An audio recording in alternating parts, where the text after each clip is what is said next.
If you're looking to take your bullet hell experience to the next level, this is it.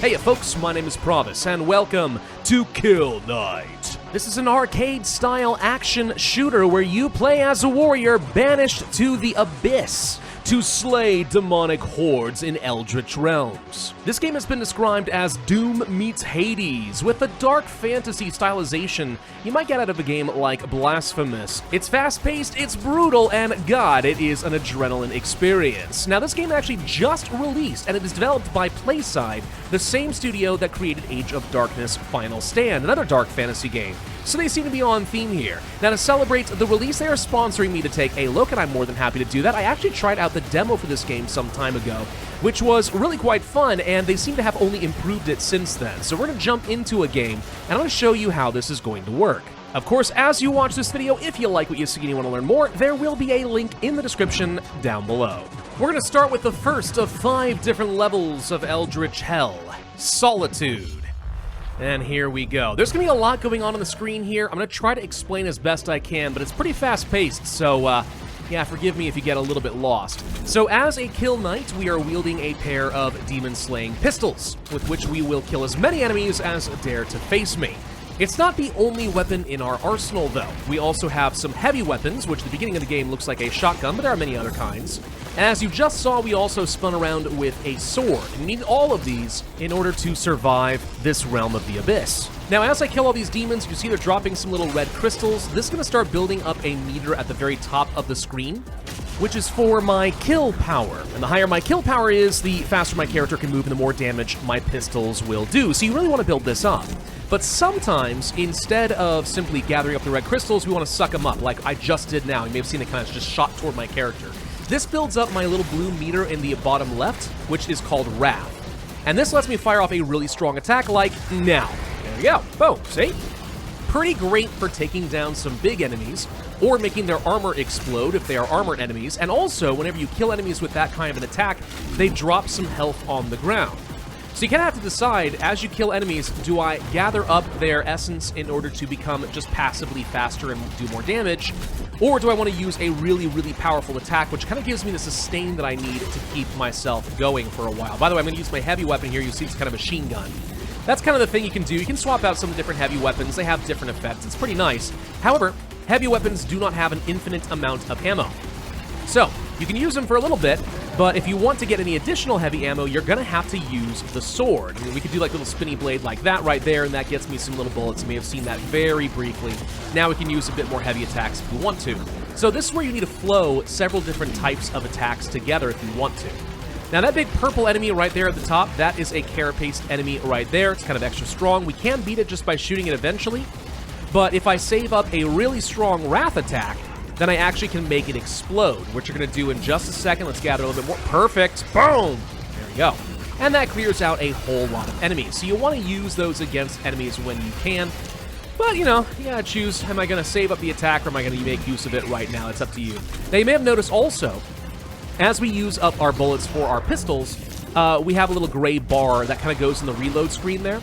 There are things you can do if you time it correctly to get some extra impact. So if you just, like, press the fire button while you have that little gray box kind of already selected, right? If you quick time it correctly, then you're going to do a bit of extra damage, and you get to fire a little bit faster, which is pretty nice. You can also do a quick suck of everything on the map, like I just did there. Or you can use a sword attack, and in my case, that's where I get to do the little spinny blade attack instead of just a quick little slash. I prefer that because the sword is a little bit of a trap in this game. Okay, we need to use a big attack here. There we go. That'll get me the health I need. Yeah, the sword's a little bit of a trap, in my opinion, because there's a bit of an animation kind of lock or slowdown whenever you commit and use the sword, and that's a good opportunity to get hit. And as you may have noticed, like in this game, you need to be constantly moving. So even just a brief moment where you are standing still because you used a blade, that can be a mistake. But in my case, of course, doing a little spinny blade attack while I'm also moving, that's sometimes totally worth it. No big deal. Another thing you may have noticed as we're playing through this right now is that as I clear out some of these waves, the map literally changes around us. It's going to do it right now. There we go. See? That's kind of cool because, you know, some games, you have these kind of arena shooters, you fight lots of enemies, you know, a game like Hades, for example, and what you do is you go between rooms. This game doesn't have rooms. Instead, the terrain simply changes around you. which is a way I think of keeping the flow of the game really moving, as opposed to kind of getting these little breaks in the action. Keeps everything very high octane, and also means you really want to keep your kill streak as high as possible, because theoretically you could play the entire level in one big consecutive motion, which is pretty darn awesome. In fact, I think there's actually a mode for the game where you can have all 5 levels of Kill Knight in one long, continuous, like, super survival mode, which is also kind of cool and a really nice challenge. Like, this game is hard, it's challenging, but once you kind of get a rhythm behind it, I think it makes a lot more sense. Now, there are some things you can do that I think would make this a little bit easier. So, the game is intended to be played on a controller. I have tried it on mouse and keyboard as well. I actually do agree that the controller is probably a little bit more intuitive for me, at least. Maybe not for everybody, but for me it certainly is. However, in both configurations, the key binding didn't totally make a lot of sense to me. Like, for example, with the mouse and keyboard, I'm moving around with WASD, but, oh, hang on, this big guy, he's gonna jump, boom! There we go. Sorry, that big guy right there, when he jumps at you and he turns red, you need to time using your sword to parry him. If you do that and hold down the button, you get kind of like a little time slowdown like I just did, which is pretty nice. Also, we're about to, I think, yeah, there they are. Some more big purple guys, blow that up. I was saving up the charge for that moment. There we go. Okay. What was I saying? Oh, right, key bindings. So with the key bindings, though, like, if I'm moving with WASD, the V key is not very helpful with the sword because, like, my fingers are moving right now. I can't take a second to do that. However, there is a way to rebind your keys in the game now. I don't think there was when I played the demo during the Next Fest, so I'm glad they added that option. Once I played around with the keys a little bit and found a configuration that made sense to me and was a bit more intuitive for my controller or for my mouse and keyboard, the game got a lot easier, a lot more playable. So I'm very glad they added that feature. I think that was an absolute necessity, and they did that. Now we're kind of entering into the final stretch of the first room. The beams of death are now spinning around. We got a lot of enemies that are spawning. It's just going to get a lot of difficult enemies. It's going to be fine. It's going to be fine. We'll use the machine gun to try and do a little bit of extra damage here and there. Now, you may have noticed in the bottom left, well, actually, above my wrath meter, these little objectives. You see a little, like, dash into a certain number of enemies, get a kill stream of 999, right? These kind of objectives are actually pretty important, and I'll explain a bit more about why. I guess I'll just explain why now. So, there's a lot of different equipment you can use in this game, right? I mean, you can have different kinds of pistols, different heavy weapons, different swords, different, like, armor, that kind of thing, right? And unlocking them, you can spend a currency that you gain every time you finish a level, but it takes a very long time to get enough currency to buy the equipment you want. What is far better is to fulfill these objectives. Finishing the objectives you see here is what's going to unlock new types of weapons for your arsenal. They're difficult, right? Getting 999 kill stream is actually quite difficult to do. It pretty much requires an almost flawless run and a very good rhythm to killing enemies. But if you can do it, that's how you get the more stuff. Now, if for whatever reason a particular objective is like you just can't for the life of you finish it, that's where the currency comes into play. I'm glad they have that as an option. It's not ideal. Oops, let's parry this guy. There we go. It's not ideal, but like if you've somehow got to, if you just can't get an objective and you really want to unlock the next weapon, you have a way of getting it. You just have to play the game like a lot until you farm it all out. So, I don't know, it's a nice compromise, I think. All right, we've got 40 enemies left in this map. It's going down rapidly as we finish off some of the little guys. Just gotta deal with some of these spinny blades. We got, okay, this beam is gonna be killed here. I'm running with it, and that's stupid. We just gotta deal with a couple carapace enemies. If I can do this, we are going to be fine. Just don't choke now. Don't choke now, and we're gonna be fine. A little bit more. A little bit more. All right, his armor's gone. Just take this guy out. Yeah, there's only 3 left. Where's the, I only see 2. Where's the third? Actually, oh, he's a splitty blade. Okay, we got this. We're gonna be fine.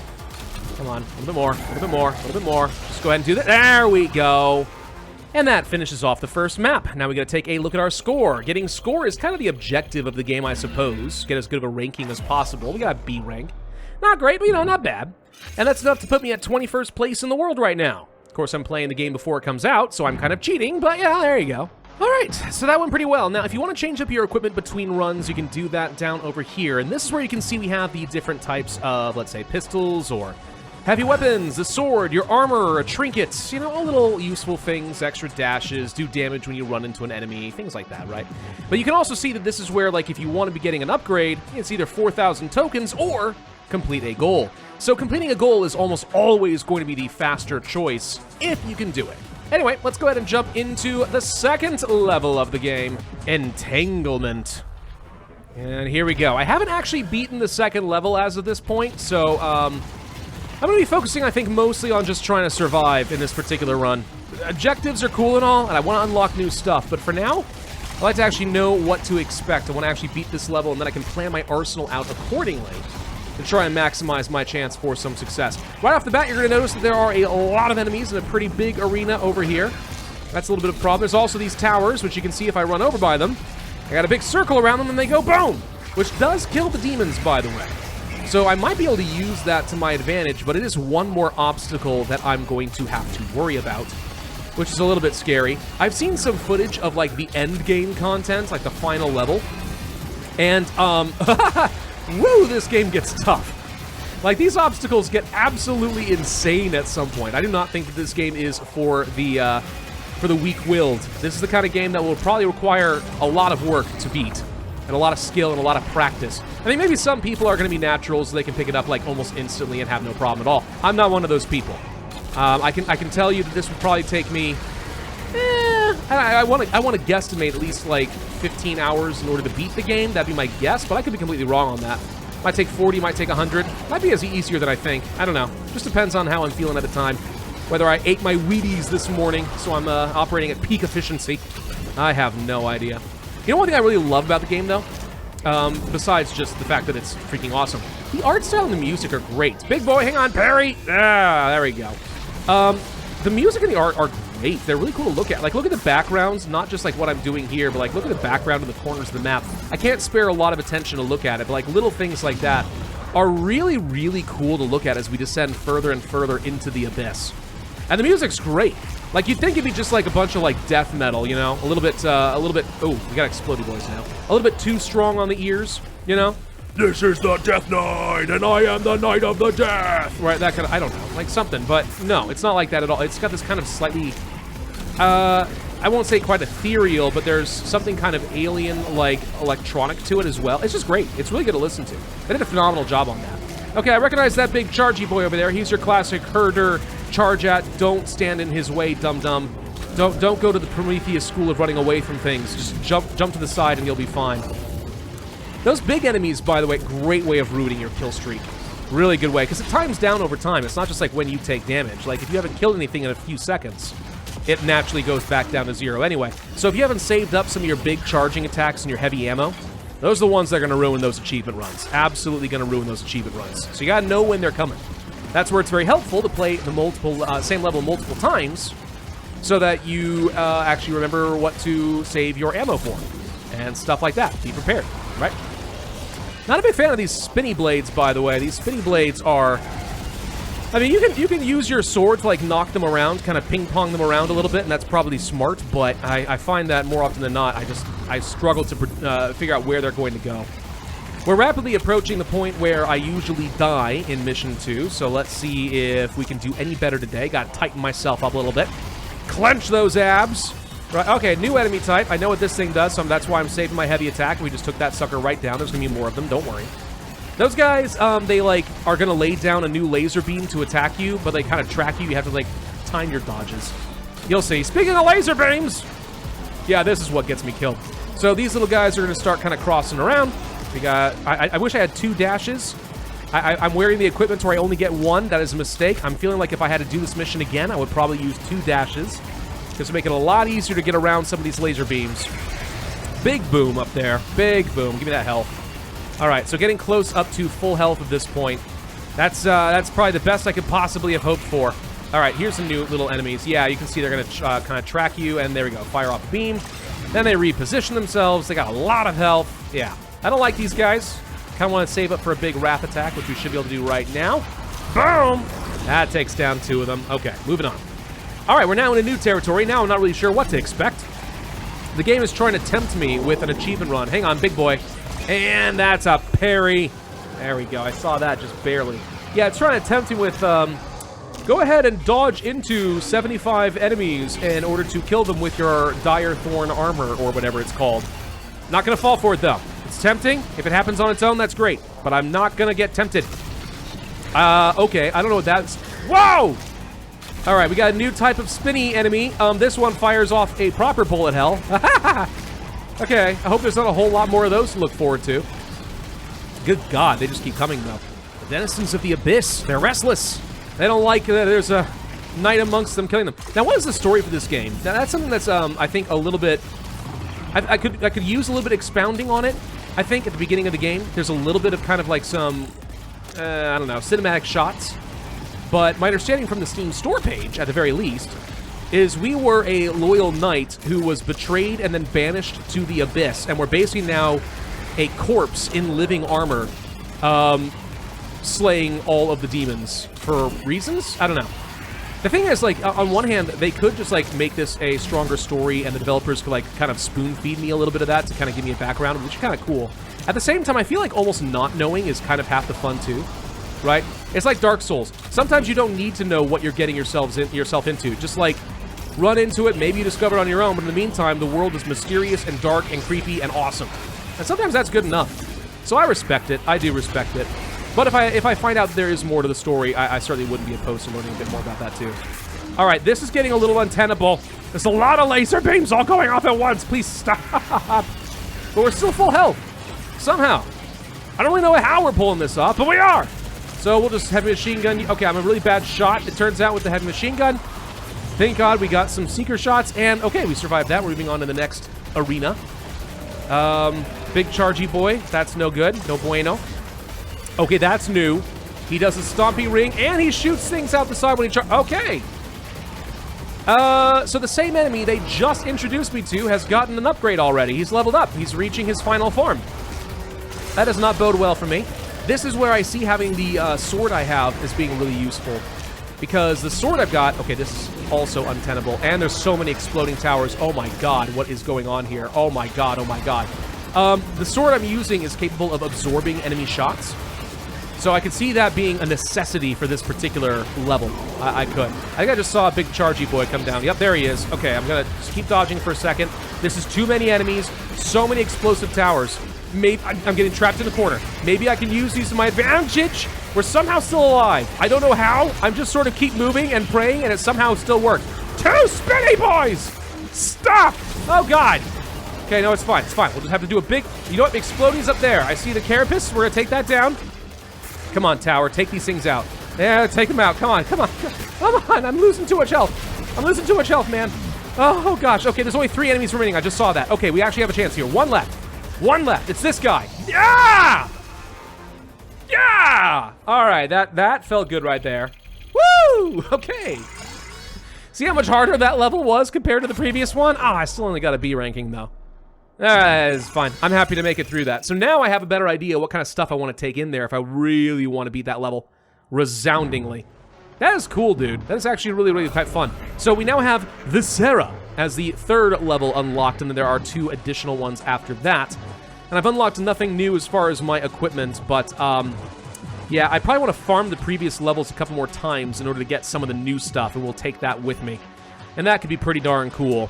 But, yeah, if the 2 levels that you've seen here are any indication, this game gets a lot harder and more hectic once you get to the higher levels. In fact, on that topic, the developers did send me some B-roll of a player showing off, like, levels 4, 5, and so on, and I'll go ahead and put some of that on the screen here, and you can marvel at how much more talented this player is than me. Also, you can see they have a very different weapon layout, their wrath attack looks different. Heck, this even looks like an execution attack. I don't even know how they did that. But that looks absolutely sick. Yeah, this game gets pretty darn insane, and I think that it's going to get a heck of a lot harder. I am not prepared. But I'll farm out some equipment and we'll get there, don't you worry. I am a sucker for these kinds of fast-paced arcade games. You know, the kind of games where you can jump in, you can play a level for like 10, 15, 20 minutes, and then you can stop, but it's so good that you're like, I can do better, and you keep getting sucked in and you just want to play for a couple of hours or more. Not like, you know, the kind of games where you feel like you have to set aside your entire evening or afternoon to make any progress. So this is kind of like that perfect balance of the dopamine release that I'm looking for in these kinds of games. And actually, this is something I think that Playside did really well with Kill Knight, is maintaining that sense of flow. So, for example, if you're going for a specific objective in a run, like you can't get hit, and then you do, Well, you don't have to hit the start button, then go to the main menu, and then start the level over. You just hit one button, and you instantly get right back into the game. Like, there's no loading screen, it just goes right back to the beginning of the level and you start over. Which is great, because it doesn't feel like this game is trying to waste your time with anything. It keeps you in the action, maintain that flow and momentum, and just kill stuff. Right? Like, that just feels great. So I think PlaySide did a good job there. I don't know, guys. If you're really interested in top-down shooters or these arcade-style games or bullet hells, I think that Kill Knight is something to look at, and it absolutely is just eye candy. Beautifully done game. So a big thank you to PlaySide for the sponsorship today. If you guys want to learn more about Kill Knight, there is going to be a link in the description down below, and I would encourage you to click on that. Otherwise, I would ask you to hit that like button if you did find this video entertaining and informative in some way. Leave a comment, subscribe, hit that notify bell, and I will see you guys next time.